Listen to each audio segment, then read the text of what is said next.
The air in the ballroom was thick with the scent of money and lilies. It was a suffocating combination, a perfume I had never learned to breathe.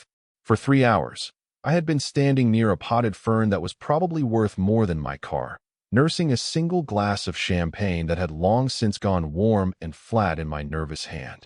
My rented tuxedo felt like a costume, the starched collar a gentle but constant reminder that I was an imposter in this glittering world. I was Leo Thorne, assistant archivist for the Northwood Community Library, and I was comprehensively, hopelessly out of my depth. Our little library, a place of quiet dignity and the persistent, lovely smell of aging paper, was the recipient of this year's Croft Foundation Civic Grant.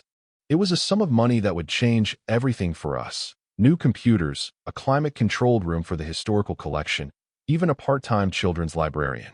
My boss, Martha, should have been here, but her husband had taken a fall. So the duty, and the single, non-transferable ticket, had fallen to me. Just smile and look grateful, Leo, she'd said, pressing the stiff card into my hand. And for heaven's sake, don't talk about 18th century binding techniques. I had managed the smiling part, but gratitude was a more complex emotion. I was grateful for the money, of course, deeply. But being here, inside the machine that generated that kind of casual, world-altering wealth, made my skin crawl. The conversations around me were a foreign language of stock options and summering in places I'd only seen in magazines. I felt like a ghost at the feast, visible only as a vague shape in a cheap suit. My gaze kept drifting to him. Julian Croft. He was the center of this universe, the sun around which all these glittering planets orbited. I had seen his photograph 100 times on building plaques, and in the financial pages Martha insisted we keep. The pictures never did him justice. They captured the steel gray at his temples and the sharp line of his jaw, but they missed the quiet exhaustion in his eyes, the almost imperceptible weight he carried in his shoulders. He was older than me, probably by a good 20 years, and moved with a deliberate, unhurried grace that made everyone else seem frantic and loud. He wasn't holding court. He was listening. I watched him for the better part of an hour, a silent study from behind my wilting fern. He would incline his head, his focus absolute on whoever was speaking to him, whether it was a senator or a nervous young artist. He had a way of making people feel seen, a rare and potent currency in a room like this. A genuine smile would occasionally break through his stoic expression, and it was like a sudden warmth in a cool room. It was that smile, more than the legendary fortune or the imposing architecture of his home, that made my stomach tighten. I had a small, folded piece of paper in my pocket, a thank you speech Martha had written for me. I was supposed to find an opportune moment to deliver it. But every time I saw a potential opening, a gap in the crowd around him, my courage failed. The words felt flimsy, inadequate. What could I possibly say that he hadn't heard 1,000 times before? My gratitude was a pebble. His philanthropy was a mountain range. Finally, the clock on the marble mantelpiece chimed 11. My self-imposed sentence was over. I could slip away now, unnoticed. I placed my sad, flat glass of champagne on a passing waiter's tray and turned toward the grand staircase that swept down into the main foyer. Escape. The thought was a profound relief. I just wanted to be back in my small apartment with its crooked floors and stacks of books, a place where I understood the rules. The staircase was a river of marble, polished to a treacherous gleam. People were still flowing up and down, their laughter echoing in the cavernous space. I kept my head down, focusing on the steps, navigating the currents of silk and diamonds. I was on the 3rd step from the bottom when it happened. A woman in a voluminous red gown swept past me, her train catching the heel of my shoe. It wasn't her fault. My shoes were the problem. They were my father's, the only pair of dress shoes I owned, resoled twice and polished to within an inch of their life. The left one had always been a little loose. My foot slipped out. The shoe, my old, faithful, slightly too large shoe, tumbled end over end down the last 2 steps and came to rest on the marble floor of the foyer with a soft, pathetic clatter. Mortification washed over me in a hot, sickening wave. I froze, one foot shod, the other in a thin black sock, suddenly the most conspicuous person in the entire building. A few people glanced over, their expressions a mixture of pity and amusement. I wanted the floor to swallow me whole.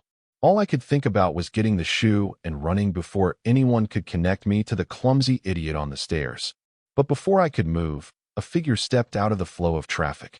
He moved with that same calm deliberation I had been watching all night.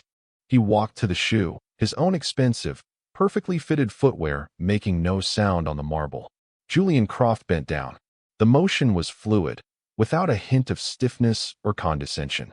He picked up my worn-out shoe, holding it in his hand for a moment as if it were something of value. The murmur of conversation in the foyer seemed to dim. I felt 100 pairs of eyes on us, the weight of their collective gaze of physical pressure. He turned and walked back to the base of the stairs, stopping in front of me. He looked up, and for the first time, his gaze was focused entirely on me. His eyes were a deep, clear gray, and they held no mockery.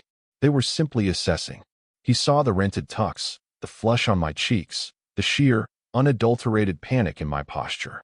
He saw all of it. "It's easy to lose your footing on these stairs," he said.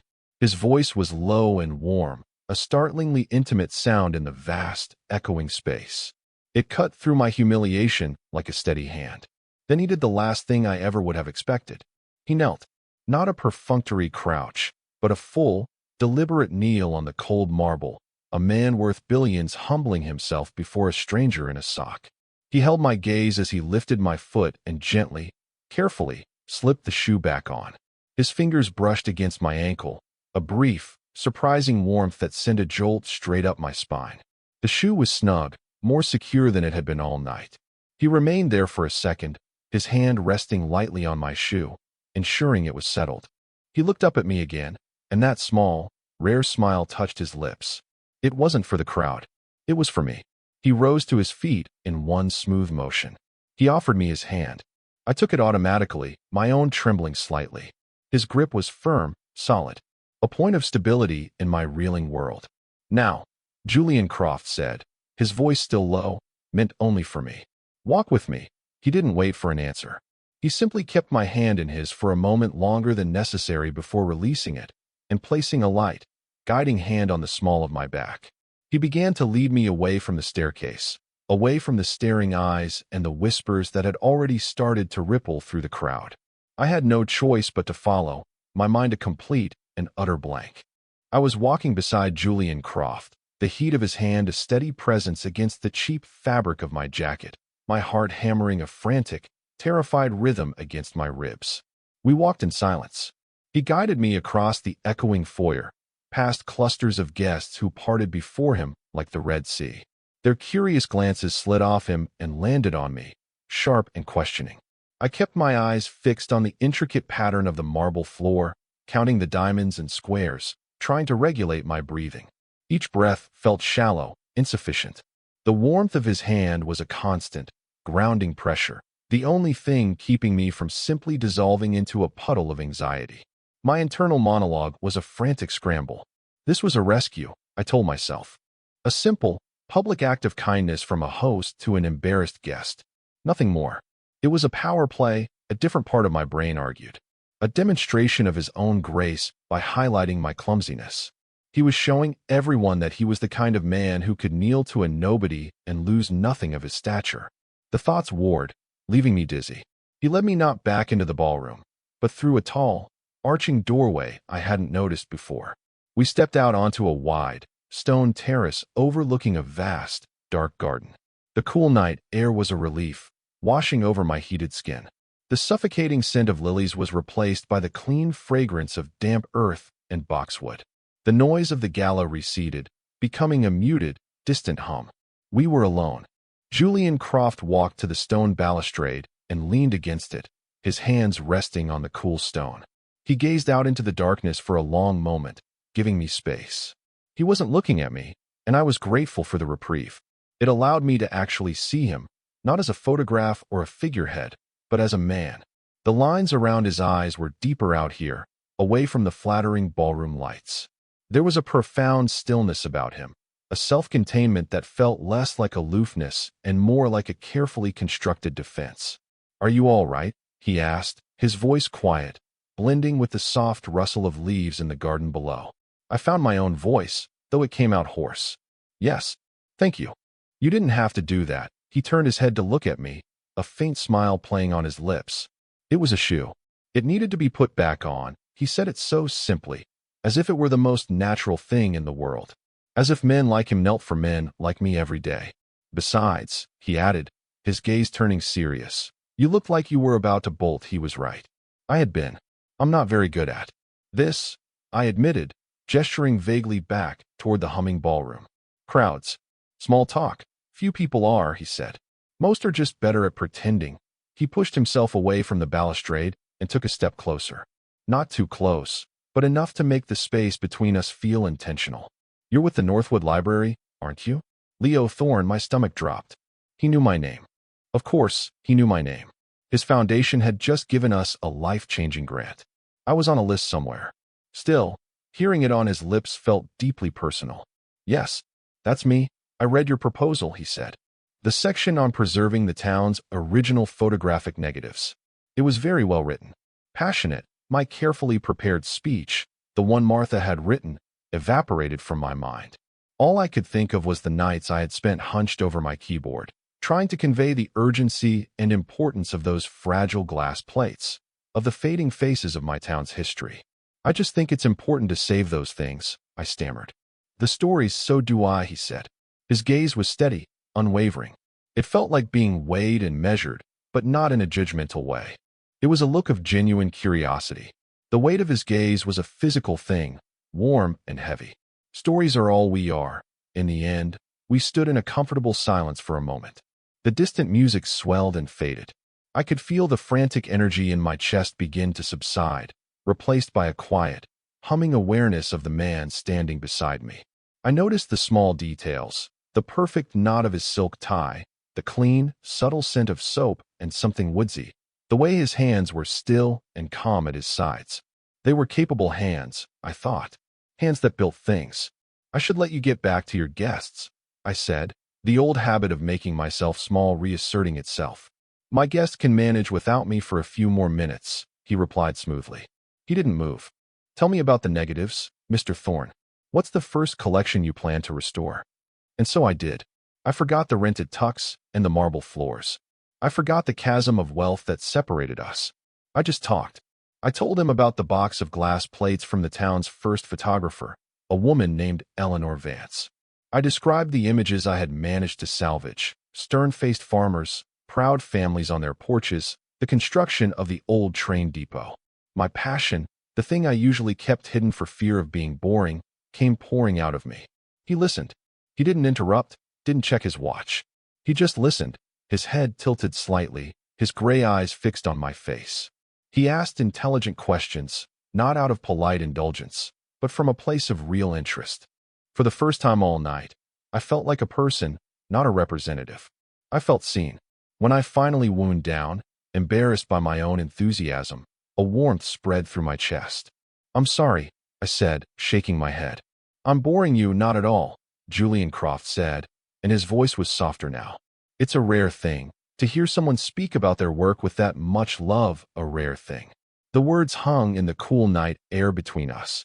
He was a man surrounded by people who worked for money, for power, for prestige. Love was likely not a metric he encountered often in his professional life. A shiver ran through me, a product of the night air and something more. Julian noticed immediately.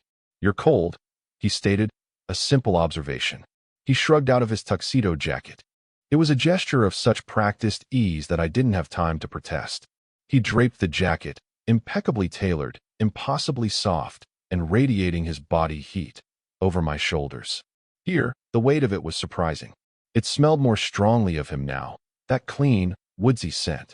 It was an act of profound, unthinking chivalry that left me speechless. It was also an act of immense intimacy. I was wearing his clothes, enveloped in his warmth and his scent. The gesture was both protective and possessive, a quiet claim staked in the cool darkness of the terrace. I started, but no words came. Don't worry, he said, his eyes crinkling at the corners. I have others, a small, gentle joke to diffuse the sudden tension. But the tension remained, a low, electric hum beneath the surface of the night. He had knelt for me. He had listened to me. And now he had wrapped me in his own warmth. These were not the actions of a man simply being a polite host. This was something else entirely. I stood there, wrapped in his jacket, my mind struggling to process the sequence of events. The world had tilted on its axis in the last 20 minutes. Julian Croft, a man who existed for me only as a name on a letterhead, was now a solid, warm presence in front of me, his shirt sleeves stark white in the dim light from the ballroom. The power dynamic was so vast it was almost comical, yet in that moment, on that quiet terrace, it felt strangely level. He had created a small, protected space where I was not the charity case and he was not the benefactor. We were just two men talking in the dark. I should go, I said again, my voice barely a whisper. The jacket was a cocoon, making it hard to think of leaving. Let me have my driver take you home, he said. It wasn't a question. It's late, and I'd rather not have you waiting for a cab. It was another kindness, another layer of care that I didn't know how to accept or refuse. Accepting felt like taking too much. Refusing felt like an insult. I felt the familiar panic begin to prickle at the edges of my composure. He must have seen it in my face. Leo, he said, and the use of my first name was both startling and soothing. It's just a car ride. Let someone take care of you for a change. Let someone take care of you. The words struck a chord deep inside me. I couldn't remember the last time anyone had. I was the one who took care of things, the library's fragile archives, my own precarious finances, the careful, lonely architecture of my life. The idea of simply letting go, of being cared for, was both terrifying and deeply seductive. I nodded, unable to speak. I clutched the lapels of his jacket, the fine wool a tangible link to this unreal reality. He gave a small, satisfied nod. Good. Come on. He placed his hand on my back again, and the simple, guiding touch felt different now. It was no longer just a host gesture. There was a possessiveness to it, a gentle but firm claim. He led me back through the now thinning crowd, his presence a shield against the curious looks. No one approached us. No one dared. He walked me to the front entrance, where a sleek black car was waiting, its engine a low, contented purr. A uniformed driver held the door open. Julian turned to me. My jacket. I remembered, starting to shrug it off. Keep it, he said. It's cold out. He reached out and adjusted the collar, his fingers brushing against the side of my neck. The touch was feather-light, but it burned a trail across my skin. I'll get it back from you. It was a statement of future contact. Not a question, but a fact. I'll get it back from you. My heart did a slow, painful somersault in my chest. Thank you, I managed to say. For everything, get home safe, Leo, he said, his eyes holding mine for a long, unreadable moment. Then he stepped back, and the driver gently guided me into the car. The door closed with a solid, expensive thud, sealing me inside the quiet, leather-scented interior. As the car pulled away from the grand, floodlit mansion, I looked back. Julian Croft was still standing there on the steps, a solitary figure watching me go. He didn't move until the car turned the corner, taking him out of my sight. I sank back against the plush seat, the heavy weight of his jacket still on my shoulders, his scent filling my senses. My shoe was on my foot. I was safe, and I was more terrified than I had ever been in my life. The following week was a study in suspended animation. I went to work at the library. I reshelved books. I painstakingly cataloged a new donation of local maps. I went through the motions of my quiet, ordered life, but my mind was elsewhere. It was on a stone terrace in the cool night air. It was replaying a low, warm voice asking me about my work. It was feeling the phantom weight of a hand on the small of my back. Julian's jacket hung on the back of my bedroom door. I couldn't bring myself to put it in the closet. It was a piece of his world, an alien artifact in my small, cluttered apartment. Every morning when I woke up, it was the first thing I saw. It looked absurdly luxurious against the peeling paint. I would sometimes run my hand over the soft wool, half expecting to feel the warmth of his body still clinging to it. Its presence was a constant, silent question. I told Martha a heavily edited version of the night. I mentioned Mr. Croft had been very gracious, that he'd complimented our proposal. I left out the part about the shoe, the terrace, the jacket, the car ride home. Those details felt intensely private, a secret I wasn't ready to share. They didn't belong to the library, they belonged to me. Martha was just pleased I had made a good impression. I drafted a dozen emails to him. Formal, polite messages thanking him again and asking how I might return his jacket. Each one felt stilted and wrong. Too formal, and I would seem cold. too familiar, and I would seem presumptuous. He had said, "I'll get it back from you," a statement that put the ball entirely in his court. All I could do was wait. The waiting was a special kind of torture. Every time the library's phone rang, my stomach clenched. Every email that popped into my inbox sent a jolt of anxious hope through me. With each passing day, the events of the gala began to feel more and more like a dream, a strange, vivid fantasy my lonely mind had concocted. Maybe I had imagined the intensity in his gaze, the deliberate gentleness of his touch. Maybe it was just a rich man's fleeting act of charity, already forgotten. Then, on a rainy Tuesday afternoon, 10 days after the gala, he walked into the library. I was at the main desk, helping a teenager find a book on astrophysics, when the front door chimed. I looked up and my breath caught in my throat. It was him. He wasn't wearing a tuxedo, but a simple, dark gray suit that fit him perfectly. He held a black umbrella, which he carefully furled and placed in the stand by the door. He looked larger in our small, cozy library than he had in his own cavernous home, a man of substance and gravity in a world of paper and ink. He didn't look at me at first.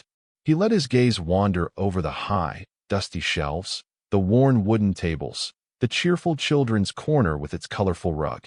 He seemed to be taking the measure of the place, breathing in the scent of old books and floor polish. A few of our patrons glanced up, a flicker of recognition in their eyes, but no one approached him. He had an aura of privacy about him that people instinctively respected. Finally, his eyes found me. He gave a small, slow smile. The same one from the terrace. My heart started that familiar, frantic drumming. I excused myself from the student and walked toward him, my legs feeling unsteady. "Mr. Croft," I said, my voice a little breathless. "Leo," he greeted me, his voice that same low, warm timbre. "I hope I'm not interrupting." No, not at all, the lie was obvious. My entire world had just been interrupted. I have your jacket at home." I was going to call. "I know," he said, and I had the distinct impression that he did, in fact, know everything I had been thinking and feeling for the past 10 days. But I was in the neighborhood, and I wanted to see the place I'd heard so much about. His eyes swept around the room again. "You've done a wonderful job here. It feels—" Loved that word again. Love. It seemed to mean something important to him. "We do our best," I said, my hands finding each other, twisting nervously. "I came for another reason as well," he said, his expression turning more serious, more businesslike. "I have a proposal for you. A consulting opportunity. I wonder if you have a few minutes to speak in private." My mind reeled. A proposal? I led him back to my small, cluttered office, a space barely larger than a closet, crammed with archival boxes and smelling faintly of vinegar from my work on the negatives.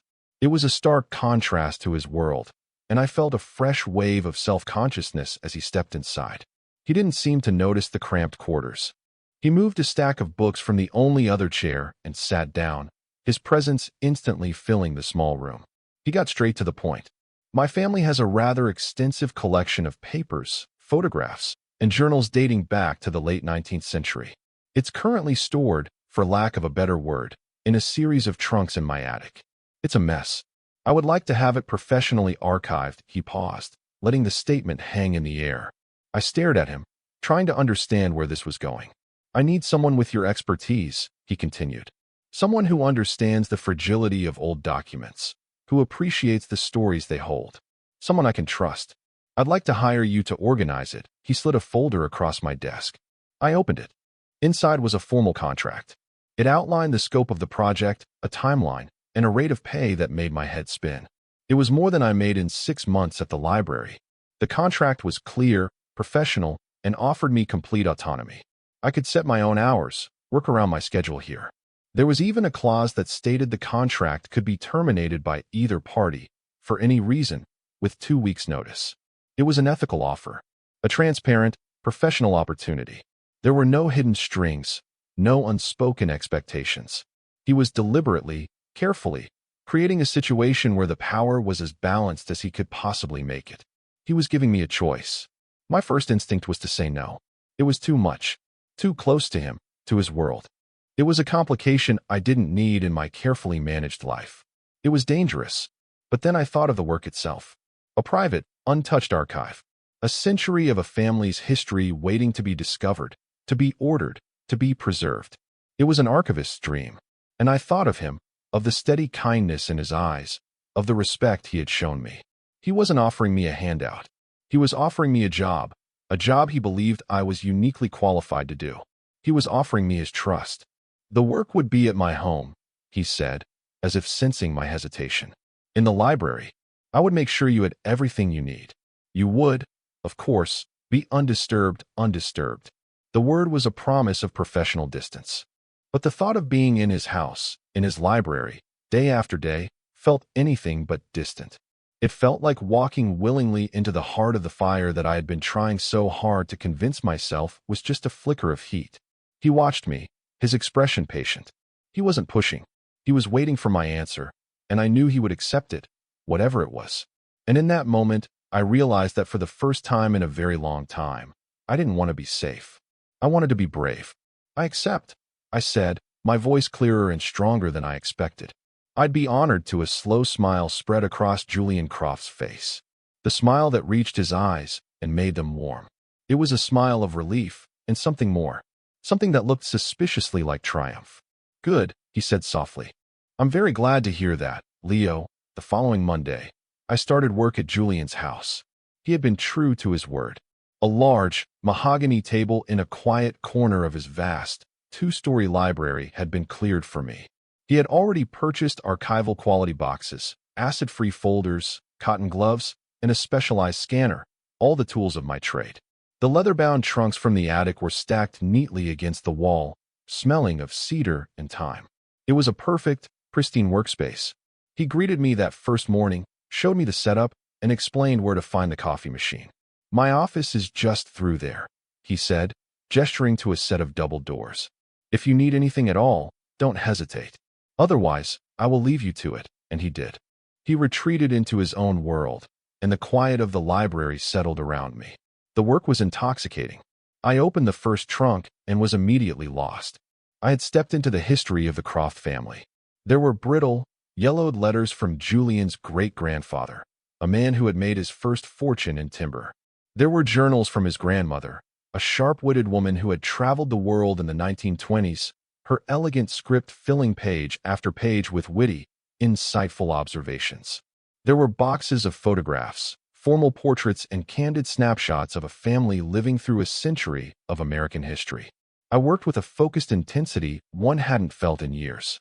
I established a system, carefully sorting the documents by author and date, making notes, creating a digital catalog. The hours flew by. I would arrive in the morning, and the next thing I knew, the afternoon sun would be slanting through the tall, arched windows, casting long shadows across the room. Julian was a quiet presence. I was aware of him, of course. Sometimes I would hear the low murmur of his voice on a phone call from his office, or the soft click of his door opening and closing. He never interrupted me. Around lunchtime, a tray would appear silently on a side table, a sandwich, a salad, a glass of iced tea, left by his housekeeper, Mrs. Gable, a kind woman with a discreet smile. But I knew the order came from him. It was another one of his quiet acts of care, ensuring I was looked after without being overbearing. We began to fall into a comfortable, unspoken routine. In the late afternoon, just as I was starting to pack up, he would emerge from his office. He'd walk over to my table, his hands in his pockets, and ask, "Find anything interesting today?" And I would show him. I'd show him a letter from his father as a young boy at boarding school, complaining about the food. I'd show him a photograph of his grandparents on their wedding day, looking impossibly young and serious. I would watch his face as he looked at these pieces of his own history.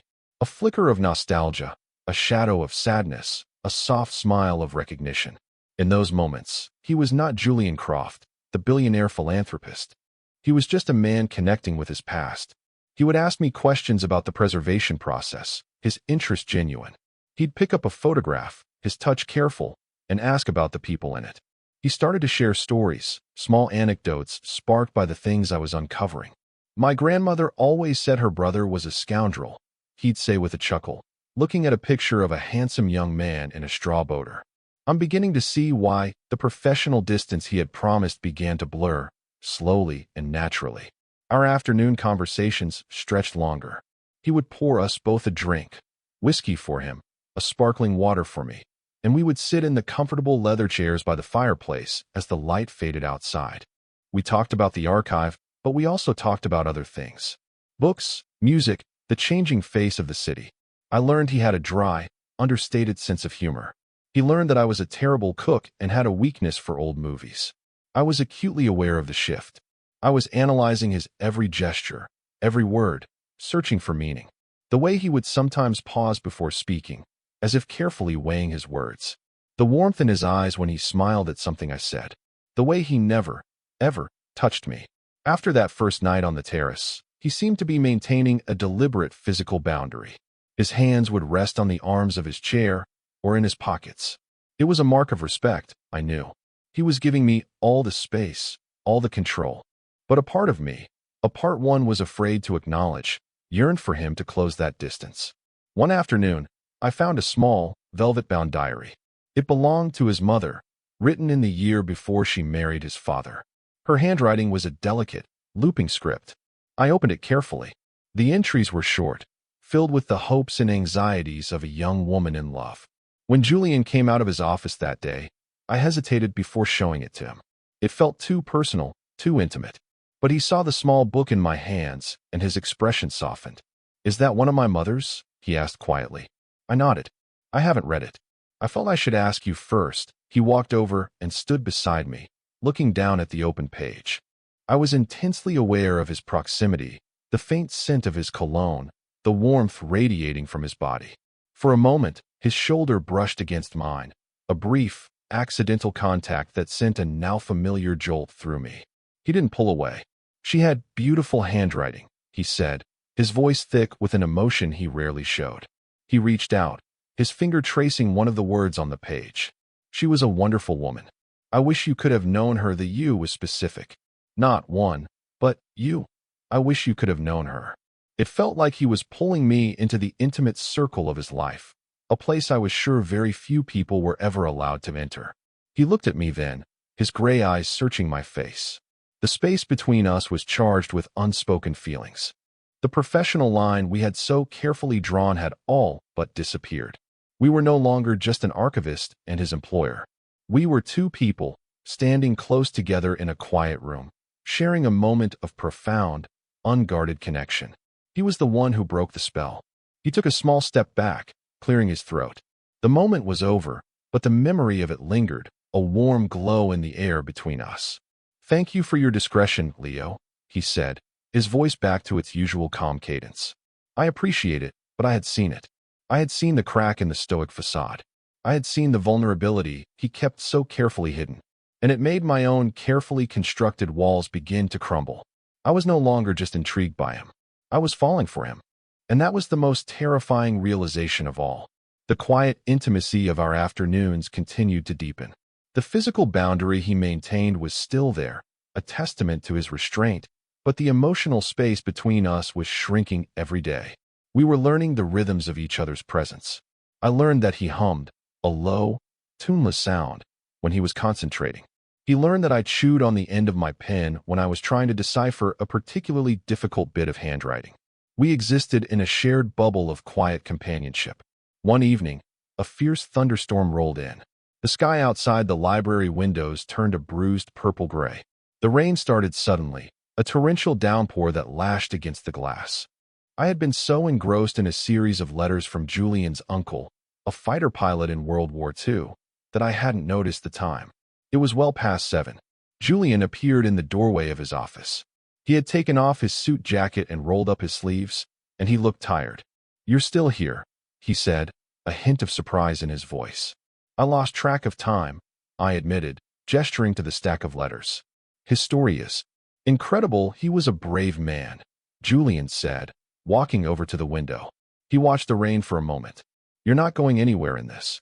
The roads will be flooded." He turned back to me. "Stay? Mrs. Gable can make us some dinner." It was a simple, practical suggestion, born of the storm. But it felt like a significant step. Staying for dinner was different from our quiet afternoon drinks. It meant staying into the night, sharing a meal in his home, not as his employee, but as his guest. "I don't want to impose," I said, the automatic response of a lifetime of not wanting to be a bother. "Leo," he said, and his voice was gentle but firm. It is not an imposition. I would enjoy the company, and that was that. I couldn't refuse. A part of me didn't want to. Mrs. Gable, who seemed to materialize out of nowhere, served us a simple but delicious meal of roast chicken and vegetables in a small, cozy dining room off the main kitchen. The storm raged outside, the thunder rattling the old house, but inside it was warm and safe. Over dinner, he asked me about my family. It was a subject I usually avoided. My parents had passed away when I was in college, and I was an only child. There wasn't much to tell. But sitting there, in the warm glow of the candlelight, I found myself opening up to him. I told him about my father, a history professor who had given me my love of the past. I told him about my mother, a quiet woman who had always smelled of lavender and vanilla. He listened with that same focused intensity he always did, his expression thoughtful. When I finished, he was quiet for a long moment. "You must have been very lonely," he said. It wasn't a question or a statement of pity. It was a simple, empathetic observation. He saw the shape of my life, the solitude I had wrapped around myself like a blanket, and he named it. "I'm used to it," I said with a shrug, trying to deflect the sudden sting of tears behind my eyes. "Being used to something doesn't make it right," he said softly. He reached across the table, and, for the first time since that night at the Gala, he touched me. He laid his hand over mine. His hand was large and warm, his touch firm and reassuring. It wasn't a fleeting brush of fingers. It was a deliberate, conscious connection. The soft gravity of his touch held me in place. My breath hitched. I looked from his hand on mine up to his face. His gray eyes were dark in the candlelight, and they were filled with a raw, unguarded emotion that made my heart ache. It was a look of profound understanding, of shared loneliness.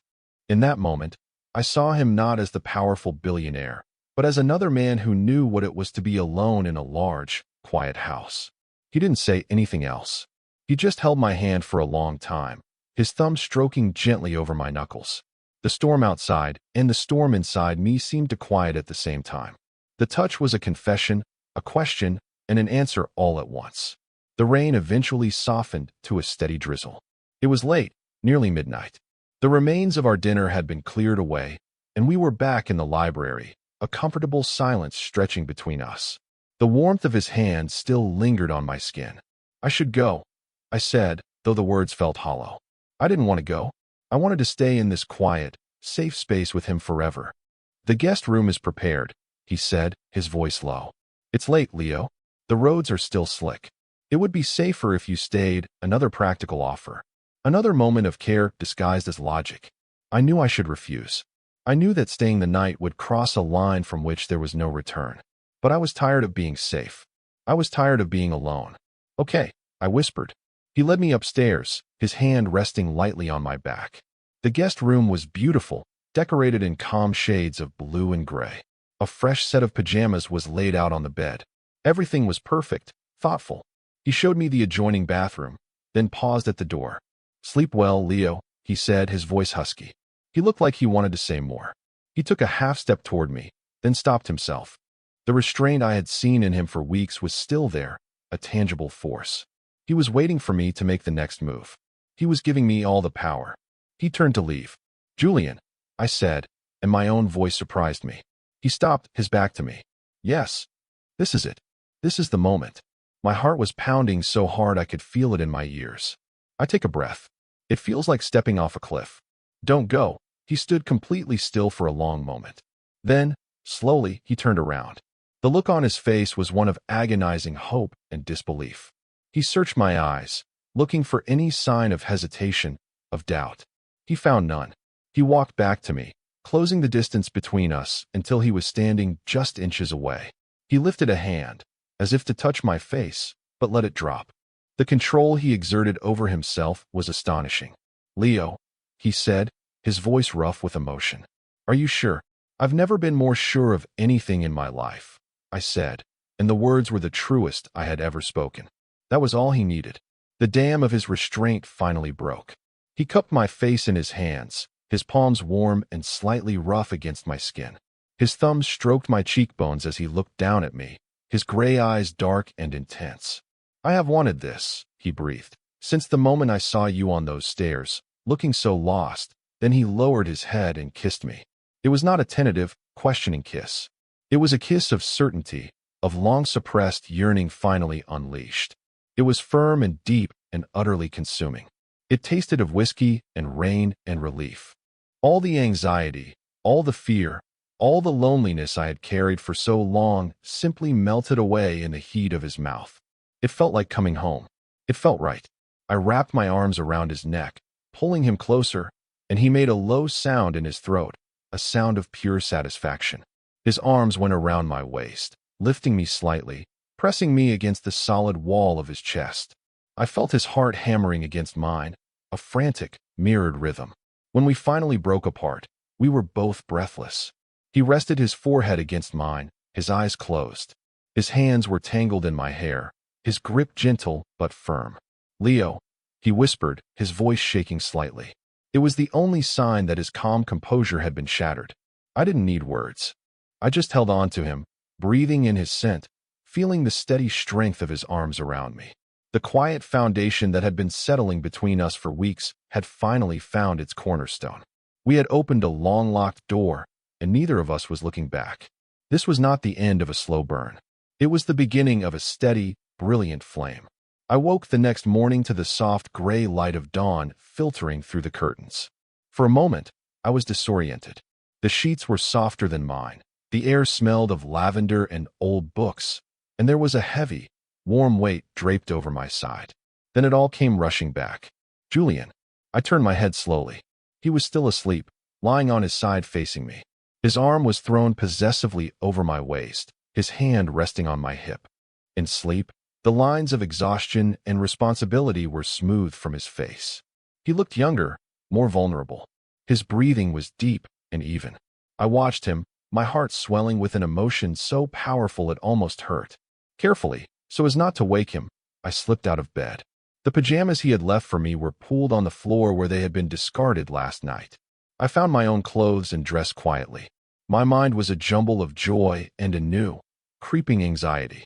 Last night had been perfect, a beautiful, unhurried discovery of each other. But what now? What did this mean? The old insecurities began to whisper at the edges of my happiness. I was Leo Thorne, the library archivist. He was Julian Croft, the billionaire. Last night, in the dark, we had been equals. But in the harsh light of day, the chasm between our worlds seemed to reappear, vast and uncrossable. Was I just a momentary diversion for him? A brief respite from his lonely, powerful life? The fear of dependency, of being seen as nothing more than his latest acquisition, was a cold knot in my stomach. I crept out of the bedroom and went downstairs. The house was silent. I found my way to the kitchen, a vast, stainless steel affair that looked like it belonged in a restaurant. I felt hopelessly out of place. I managed to figure out the complex coffee machine and was standing by the counter, nursing a warm mug, when he appeared in the doorway. He was wearing a simple gray t-shirt and sweatpants, his hair rumpled from sleep. He looked even more approachable, more real, than he had in his expensive suits. He stopped when he saw me, a flicker of uncertainty in his eyes. The morning after awkwardness. It was strangely reassuring to know that he felt it too. "Good morning," he said, his voice still rough with sleep. "Morning," I replied, my voice small. I clutched my coffee mug like a lifeline. He walked over and poured himself a coffee, his movements slow and deliberate. He leaned against the counter beside me, not too close, giving me space. The silence stretched, filled with all the things we weren't saying. He was the one who broke it. "Leo," he said, turning to face me. He looked directly into my eyes, his own gaze clear and serious. About last night, my stomach plummeted. Here it comes, I thought. The gentle letdown. It was wonderful, but speech. "I want you to know," he continued, his voice steady, "that it meant something to me. Something significant. And I want to be very clear that it changes nothing about our professional arrangement. Unless you want it to." I stared at him, confused. "The archive project is your job," he explained, his expression earnest. "You are here because you are the best person for that work. That is separate from this, from us. I will continue to pay you for your work, and you are free to walk away from either arrangement, the job or me, at any time, with no questions asked. Your independence is not negotiable." He was addressing my deepest fear before I had even dared to voice it. He saw my insecurity, my terror of the power imbalance, and he was taking practical, deliberate steps to dismantle it. He was handing me the power, ensuring I knew I was not trapped, not owned, not obligated. The cold knot in my stomach dissolved, replaced by a wave of overwhelming gratitude and affection. He wasn't just kind. He was profoundly considerate. He understood. I set my mug down and stepped into the space between us. I reached out and laced my fingers with his. His hand was warm and strong, and his fingers tightened around mine instantly. "Thank you," I whispered, my voice thick with emotion. He brought my hand to his lips and kissed my knuckles. "I meant what I said, Leo. I want this to be right. For you." He looked at me, a small, hopeful smile on his face. "So, now that we have the terms and conditions out of the way, would you have breakfast with me?" The gentle humor broke the last of the tension. I smiled, a real, genuine smile. "I'd like that very much." We made breakfast together. It was a simple, domestic act that felt more intimate than anything that had happened the night before. I scrambled eggs while he made toast. We moved around each other in the big kitchen, a comfortable, easy dance. We were just two men, making a meal. It felt normal. It felt like a beginning. We ate at a small table in a sunny breakfast nook overlooking the garden. We talked easily, the awkwardness gone. We were navigating the new terrain of us, and it felt less like a treacherous landscape and more like a path opening up before us. Later that week, he suggested we go out for dinner. "Not anywhere fancy," he said. "There's a little Italian place downtown I've always liked. It's quiet." It was a test, and we both knew it.